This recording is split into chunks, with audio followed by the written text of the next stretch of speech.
Vroom acaba de chegar e acelerando. Hoje temos muitas dicas para quem vai transportar bikes e motos e para os que estão de olho em um carro usado. Mas se o seu alvo for um 0 km, fique de olho na garantia. E vamos testar 2 modelos da Honda, a Moto Falcon e o Civic com motor 2.0.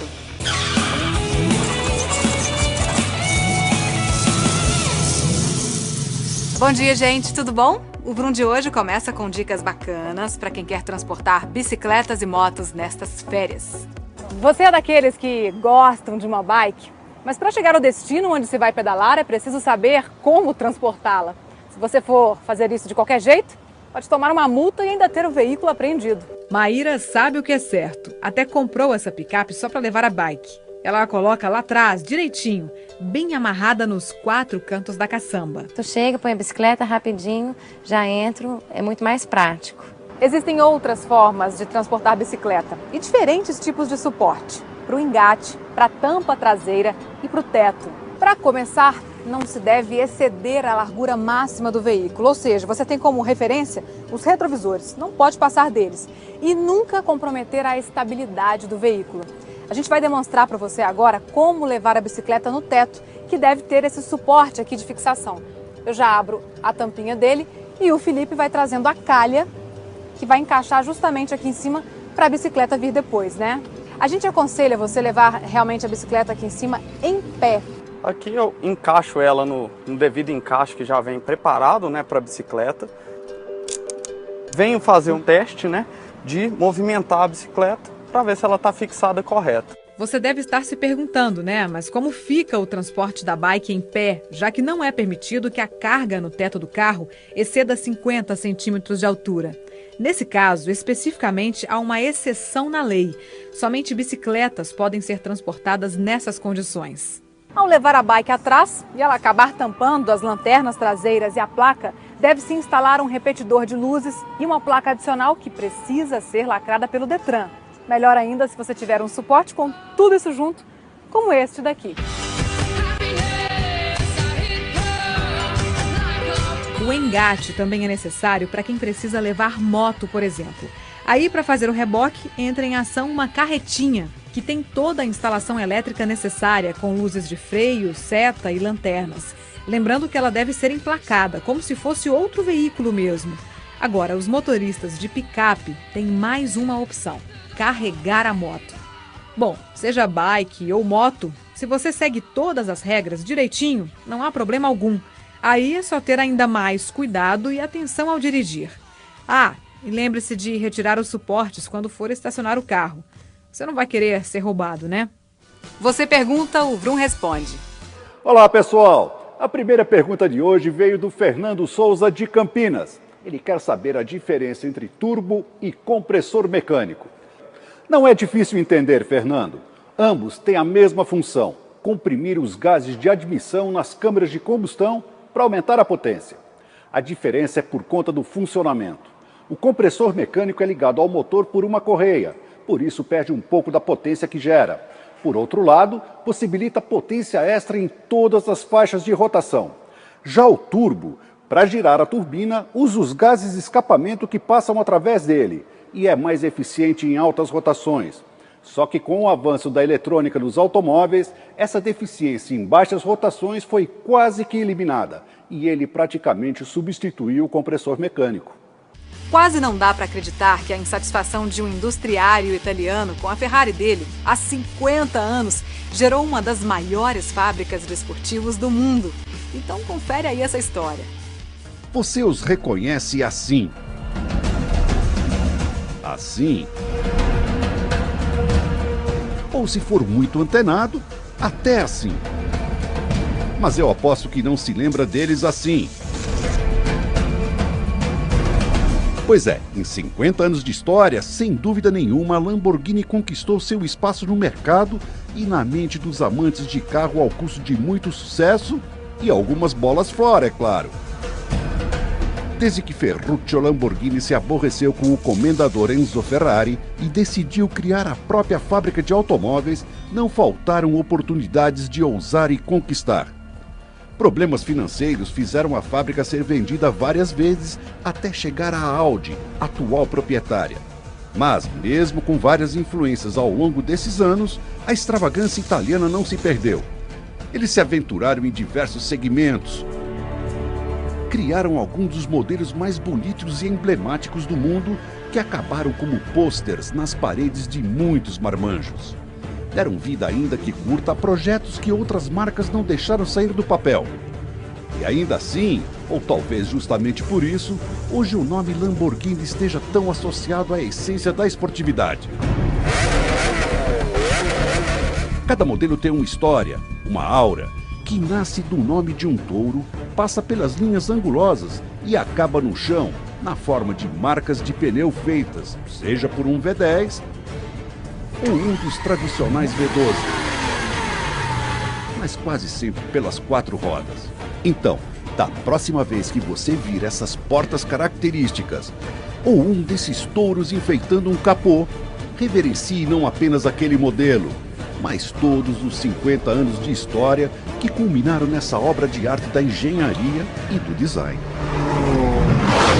E aí, vamos pro intervalo? Mas fique ligado porque não demora não, tá bom? Até já.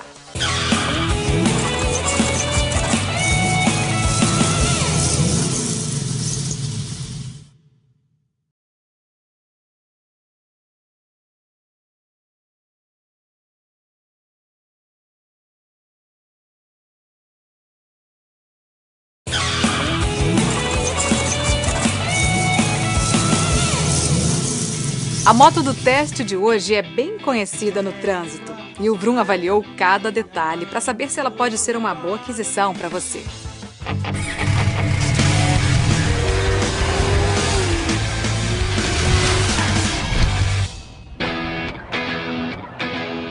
A Honda Falcon saiu de linha, mas continuou sendo fabricada. Situação complicada que durou 5 anos. Mas agora ela está oficialmente de volta e recebeu uma leve maquiagem e novo painel. Mas a principal novidade está no motor e é invisível. E qual a novidade, Theo? A Falcon tinha boa aceitação no mercado, mas as normas contra a poluição decretaram o seu fim.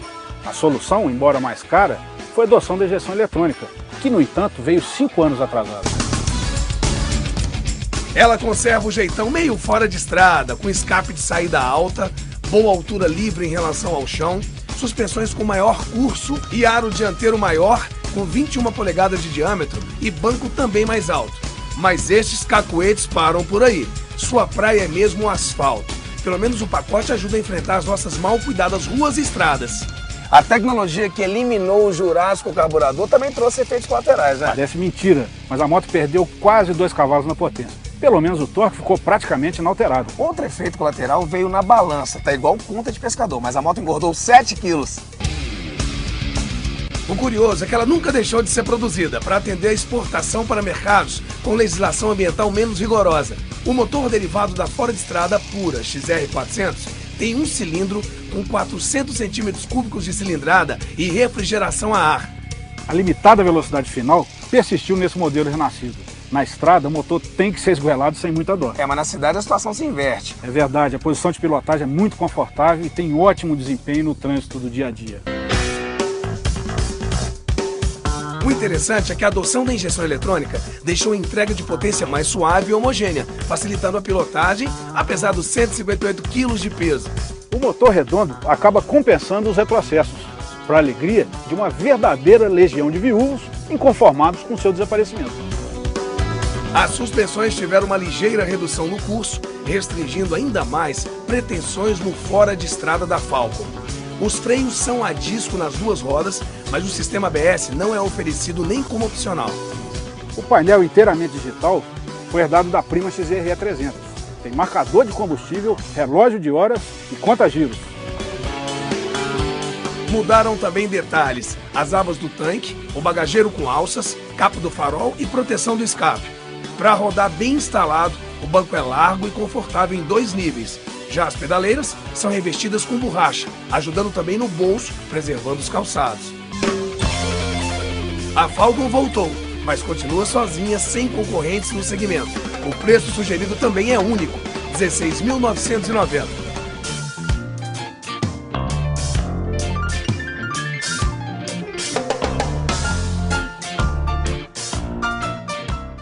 Existem inúmeras opções na hora de escolher um seminovo.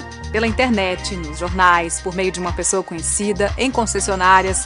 Saber escolher o veículo certo é que é difícil, viu? Mas com olho clínico, totalmente possível.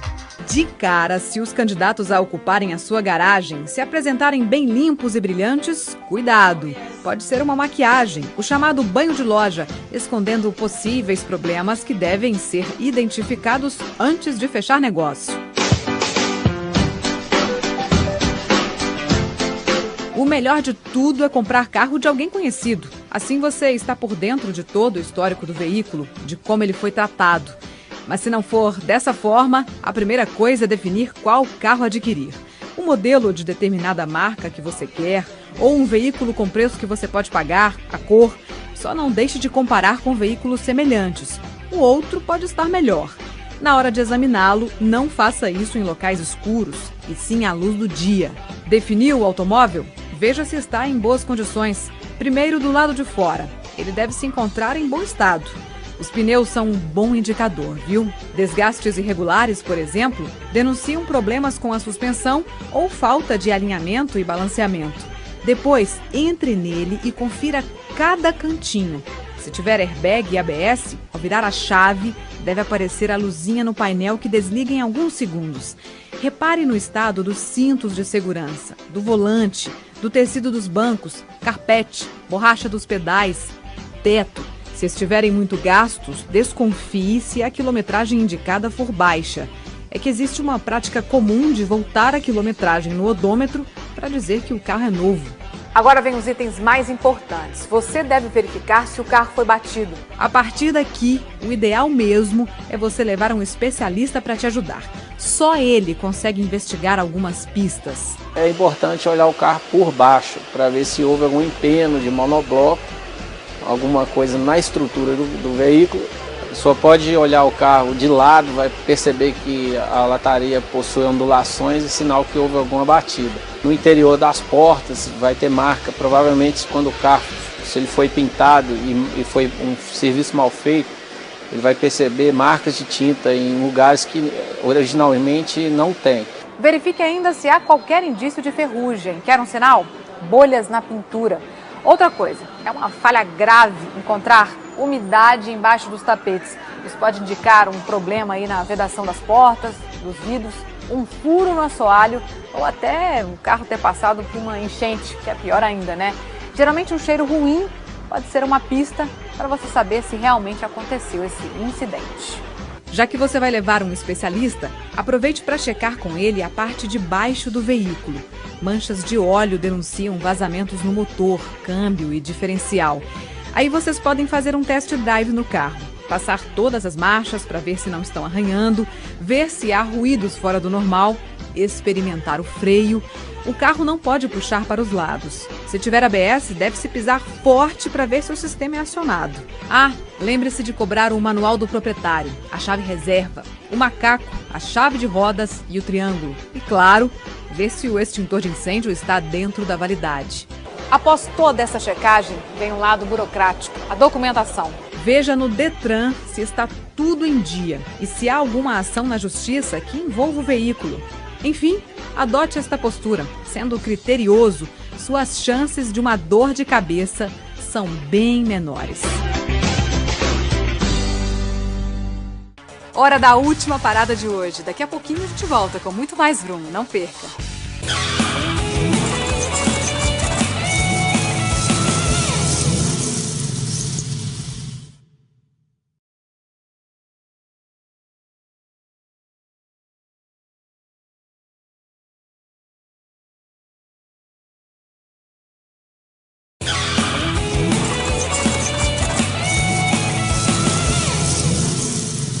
Hora de comprar um carro novo. Você já se preocupa com muita coisa, né? Segurança, conforto, motorização e, é claro, o preço.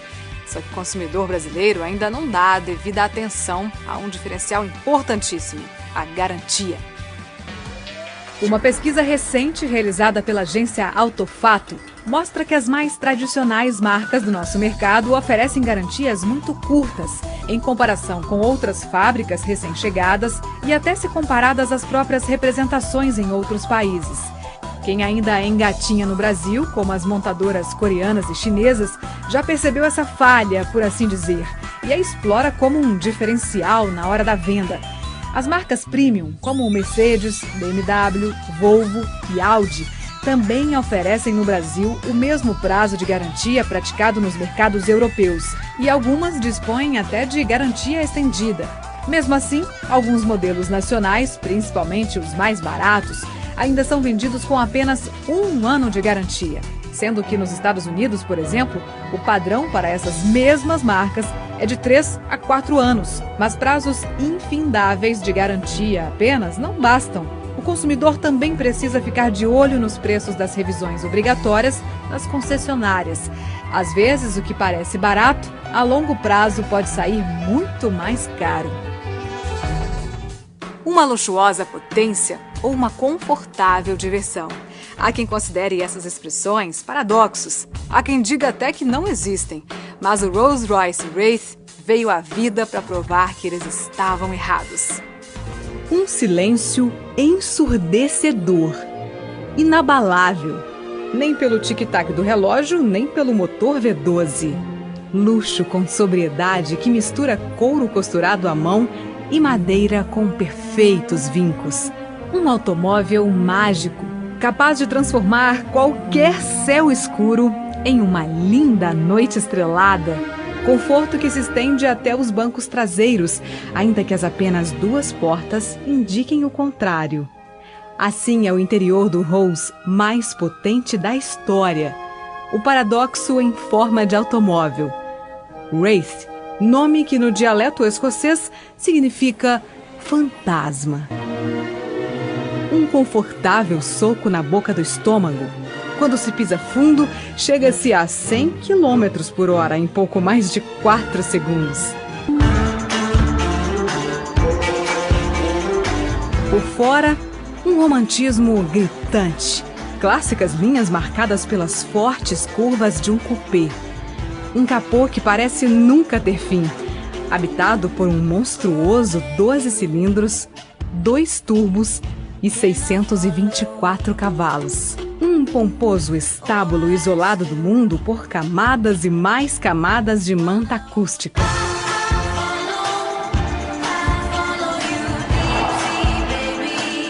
Pensando melhor, é compreensível achar que o Wraith realmente não exista. Afinal, tais níveis de desempenho, conforto, tecnologia e tradição raramente são vistos caminhando juntos. Ainda mais em um fantasma. Agora no Vroom tem um teste com outro Honda, desta vez com 4 rodas. Toda a vida ele teve motor 1.8. Agora, para acompanhar a concorrência, o Honda Civic conta também com 2.0 Flex a partir da versão intermediária. Será que o upgrade vale a pena? Se está dando certo, por que mudar? Para quem vê o Civic 2014, tem a impressão que essa foi a filosofia da Honda. Mas não é bem assim. É que a novidade está debaixo do capô. O motor 2.0 é o mesmo já usado no CR-V. E com 15 cavalos a mais em relação ao motor 1.8 quando abastecido com etanol, houve uma boa melhora quando se fala em desempenho. Mesmo quando está abastecido com gasolina, já que o torque é praticamente igual com os 2 combustíveis. O novo motor também dispensa o tanquinho para partida frio com etanol. Foi substituído por um sistema que, se necessário, aquece o combustível assim que se destrava a porta pelo controle remoto. E o 2.0 ficou mais coerente com o câmbio automático de 5 velocidades, que, como todos desse tipo, roubam um pouco de potência. O legal é que ele já é de série nessa versão intermediária LXR e não esquece de quem curte dirigir um pouco mais esportivamente. Por isso, tem aletas atrás do volante para as trocas manuais sequenciais, como nos carros de corrida.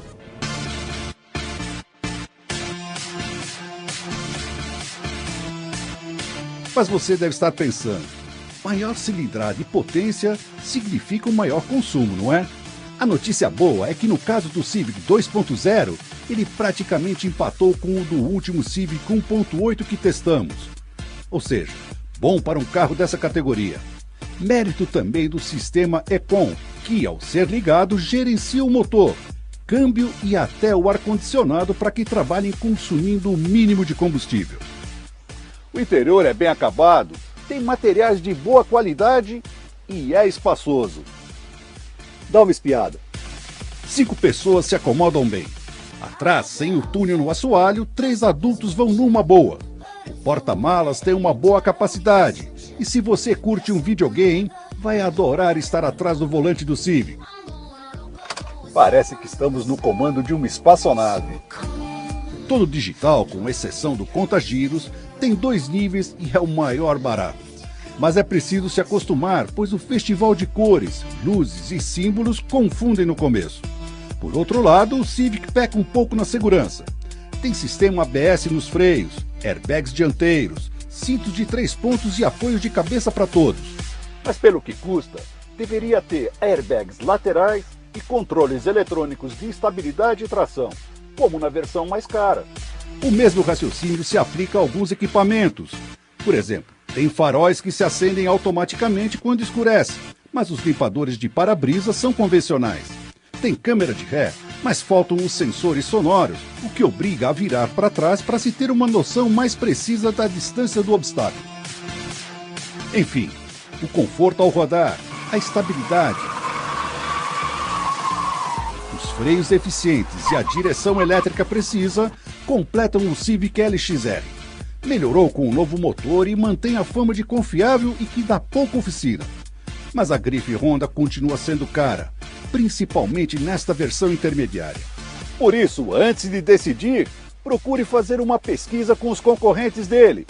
Quem sabe algum também te agrade e você ainda fique com alguma graninha no bolso.